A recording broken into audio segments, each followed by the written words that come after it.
Jesus, I have decided to give you this. Really? Yeah. You know whoever sits here makes all the decisions, right? I know, and I'm always making decisions, but you make the perfect decisions, so you just sit right down and start making them. Wow, I'm honored. I mean, this feels great. Kathleen, guess what? I just got my new credit card. It's time to go shopping. Oh, really? I thought your husband and you were going to pay off debt. Oh, yeah. I mean, money's kind of tight, but I figured he doesn't have to know about it. So do you want to go with me? No. No? Why? What I mean is, I don't know. So let me check my schedule, and then I'll get back to you. Okay, yeah, give me a call. Okay. Kat, what's going on?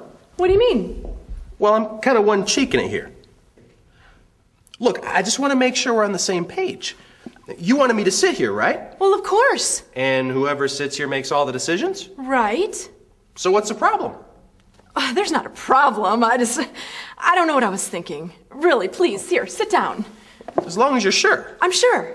Okay, so let's start over. Okay. All right. Kat, I noticed that you've been losing your temper a lot lately.